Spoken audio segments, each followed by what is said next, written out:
ধর্মীয় এবং জাতিগত সংখ্যালঘুরা আছেন এবং নির্বাচনে প্রতিদ্বন্দ্বিতাকারী প্রতিনিধিদের সম্বন্ধে যে মিথ্যা তথ্য, যে অপপ্রচার ইত্যাদি হচ্ছে তা নিয়ন্ত্রণের জন্য কোনো ধরনের উদ্যোগ সরকারের পক্ষ থেকে আমরা দেখছি না। গণতন্ত্র না থাকলে নিয়ন্ত্রণ করার সুযোগটা আমরা দিতে স্বচ্ছন্দ বোধ করি না।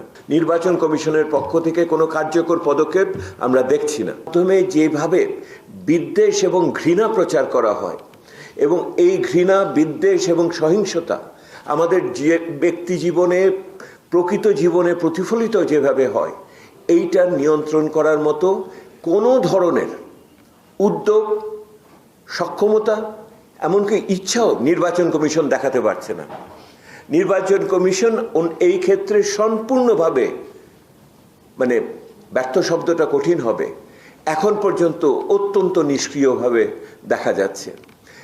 একই রকমভাবে ওনারা বলছেন যে এর মাধ্যমে দেশের ভিতরে নারীদের প্রতি বিভিন্ন ধরনের মতের ভিতরে এবং জীবন ধারণ পদ্ধতির ভিতরে যারা আছে, ধর্মীয় এবং জাতিগত সংখ্যালঘুরা আছেন এবং নির্বাচনে প্রতিদ্বন্দ্বিতাকারী প্রতিনিধিদের সম্বন্ধে যে মিথ্যা তথ্য, যে অপপ্রচার ইত্যাদি হচ্ছে তা নিয়ন্ত্রণের জন্য কোনো ধরনের উদ্যোগ সরকারের পক্ষ থেকে আমরা দেখছি না। এইটা সবচেয়ে একটা বড় বিষয় হয়ে দাঁড়িয়েছে, যেটা আমাদের সবচেয়ে বড় শক্তি ছিল। এইটাকে আমরা আমাদের জন্য বড় ধরনের সংহারের অস্ত্রে পরিণত করেছি।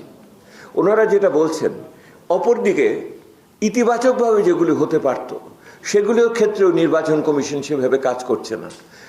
আপনার একদিকে প্রার্থীদের সম্পদের বিবরণী আসার কথা, আসছে কিছুটা, কিন্তু একই রকমভাবে আপনার ভোটার তালিকা, একই রকমভাবে তারা জানতে চায় ভোট কেন্দ্রটা তার কোথায়, একই রকমভাবে জানতে চায় কোনো ধরনের সমস্যা হলে কার কাছে যাবে, অভিযোগ দেওয়ার জায়গা কোথায়, এবং আগামী দিনে ভোট গণনার সময় এই ব্যবস্থা কিভাবে কার্যকর হবে সেগুলো সম্বন্ধেও কেউ পরিষ্কার করে বলছে না। এইটার ভিতরে ওনারা সেই জন্য একই রকমভাবে ভোটের ক্ষেত্রে যে ইতিবাচকভাবে ব্যবহার করার সুযোগ ছিল ওইটা ওনারা হচ্ছে না।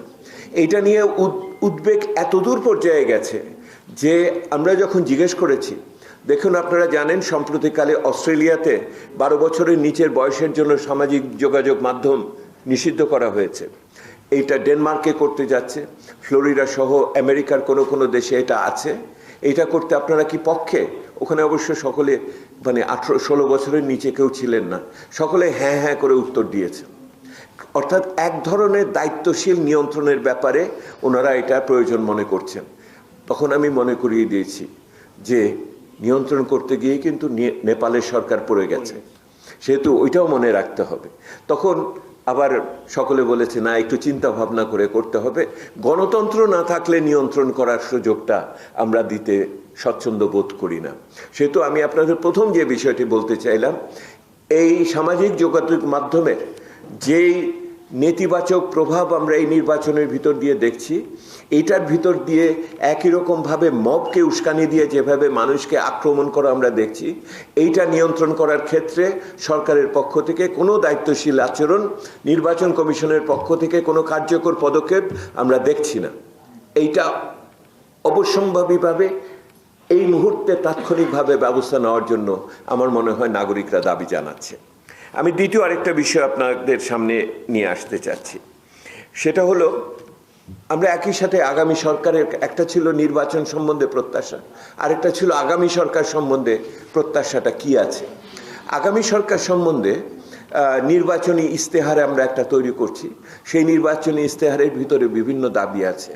আপনারা যাই বলেন না কেন, ভালো মন্দ যাই থাকুক, সকলেই মনে করেন যদি ডিজিটাল পদ্ধতির আরও বড় ধরনের সম্প্রসারণ না হয় তাহলে আমরা দুর্নীতি নিয়ন্ত্রণ করার ক্ষেত্রে এবং দক্ষতা বৃদ্ধি করার ক্ষেত্রে বড় ধরনের অগ্রগতি করতে পারবো না। এইটার বিভিন্ন ধরনের সমস্যা আছে, কিন্তু সমস্যার পরেও মানুষ মনে করে যে এই ডিজিটাল পদ্ধতির মাধ্যমে দুর্নীতি নিয়ন্ত্রণ করার সুযোগ আমাদের আগের চেয়ে বাড়বে।